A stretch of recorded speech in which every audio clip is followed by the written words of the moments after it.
Hi friends, ఈరోజు మీకు మన దేశంలో మన కళ్ళ ముందు జరుగుతున్న మనం ఏమీ చెయ్యలేక ఏమీ అనలేక భయంతో ప్రశ్నించలేక భరిస్తూ ఫాలో అయ్యే కొన్ని ఇంట్రెస్టింగ్ రియల్ ఫ్యాక్ట్స్ చెప్పాలనుకుంటున్నాను. పొలిటీషియన్స్ మనమంతా నమ్మి ఓటేసి గెలిపించుకున్న మన ముద్దుల రాజకీయ నాయకులకి, మనలాంటి సాధారణ పౌరులకి అందరికీ సమానత్వం పేరుతో పొలిటీషియన్స్ కి మనకి మధ్య ఎంత గొప్ప సమానత్వం చూపిస్తూ చట్టాలు చేసిందో ఒకసారి చూద్దాం.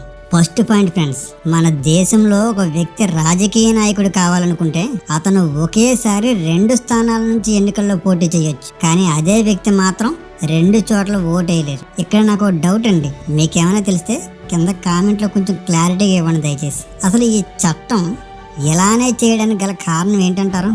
ఒక పొలిటీషియన్ 2 చోట్ల పోటీ చేయడం వల్ల ఎంతవరకు ఉపయోగం? అసలు ఈ చట్టం మన ముద్దుల రాజకీయ నాయకులకు ఉపయోగమా, లేక మనకు కూడా ఏమైనా ఉపయోగమా? ఇదైతే నాకైతే అర్థం కావట్లేదు. మీకేమైనా తెలిస్తే కొంచెం కామెంట్ చేయండి, ఓకేనా? ఇకపోతే నెక్స్ట్ పాయింట్ ఫ్రెండ్స్, అలాగే ఒక డౌట్ కూడా. మన దేశంలో ఒక వ్యక్తి జైల్లో ఉంటే ఓటేయలేరు, కానీ అదే వ్యక్తి రాజకీయ నాయకుడు కావాలనుకుంటే మాత్రం జైల్లో చెప్పకూడదు తింటున్నా కూడా ప్రజలకి పప్పన్నం పెడతా, ఇంటిళ్ళ పాదిని కొంపలో కూర్చోబెట్టి 3 పూట్ల డైలీ ఫుల్ మీల్స్ పెడతా అనే అబద్ధపు అవాస్తవ చెత్త ప్రతిజ్ఞలతో ప్రజలను నమ్మించి ఏమార్చి మోసం చేస్తూ పోటీ మాత్రం చేయొచ్చు, గెలవచ్చు కూడా. ఇక్కడ ముఖ్య విషయం ఏంటంటే మనం కూడా ముందు ఆలసానికే నాగుతాం.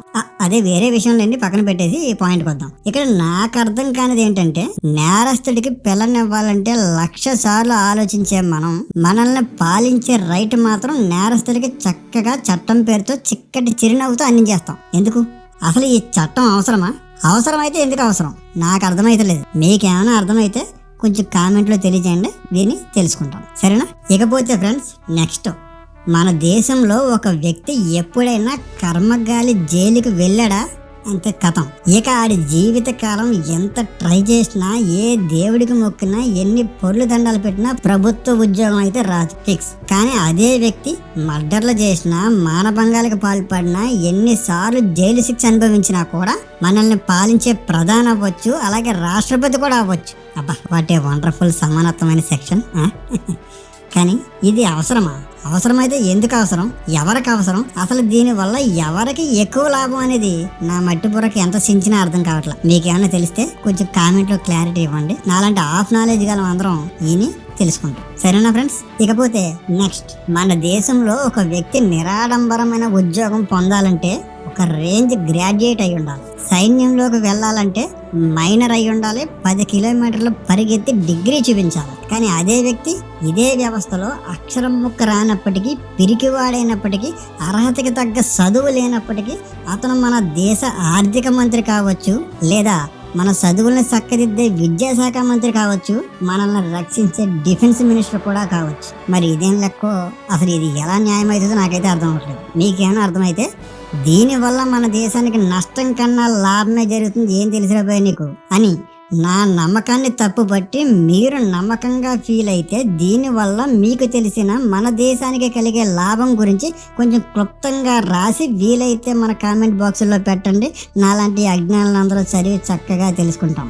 ప్లీజ్ ఫ్రెండ్స్, మీ అమూల్యమైన కొంచెం సమయం కేటాయించి మా డౌట్ క్లియర్ చేయడానికి ప్రయత్నించండి. నాలాంటి చాలా మంది తెలుసుకుంటారు, ఓకేనా ఫ్రెండ్స్? ఇకపోతే మళ్ళీ నెక్స్ట్, మన దేశంలో 30 నుండి 35 సంవత్సరాల వరకు సంతృప్తికరమైన సేవలు అందించిన తర్వాత కూడా ఒక ప్రభుత్వ ఉద్యోగికి పెన్షన్ అర్హత లేదు. కానీ కేవలం 5 సంవత్సరాలు కూడా రాజకీయ పదవిలో లేని పొలిటీషియన్స్ కి మాత్రం పెన్షన్లు.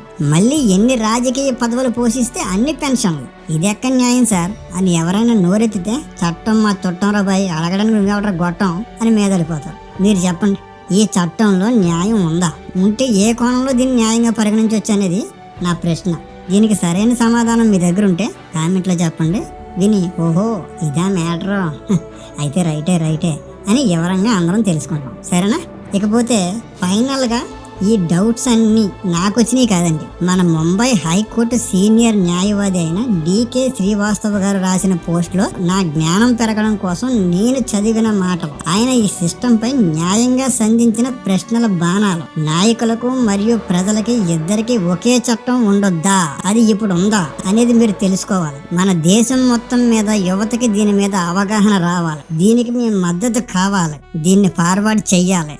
లేకుంటే ఏ నాయకుడిని నిందించే రైట్ మీకు లేదు. ఓ యువత, ఈ వ్యవస్థను మార్చడం నీ బాధ్యత అని కొంచెం గట్టిగా చెప్తూ పెట్టిన పోస్ట్ లో ఉన్న ఇంపార్టెంట్ ఫ్యాక్ట్స్ ఇవి. నేను తెలుసుకున్న ఈ ఫ్యాక్ట్స్ ని మీకు కూడా తెలియజేయడం నా బాధ్యత అని ఫీల్ అయ్యి ఈ వీడియో చేయడం జరుగుతుంది. ఈ వీడియో వల్ల ఎవరి మనోభావాలన్నా మాడిపోయి ఉంటే దయచేసి సారీ అండి. కానీ ఫ్యాక్ట్స్ మాత్రం ఇవే కదా, కొంచెం ఆలోచించండి, తెలుసుకోండి, మార్పు కోసం నలుగురికి తెలియజేయండి. అలాగే వీలైతే మా ఛానల్ కొంచెం సబ్స్క్రైబ్ చేయండి. ఇలాంటి మంచి మంచి వీడియోస్ ఇంకా మీకు అందించాలనుకుంటున్నాం. దయచేసి మాకు సపోర్ట్ చేయండి. Thank you friends, thank you so much.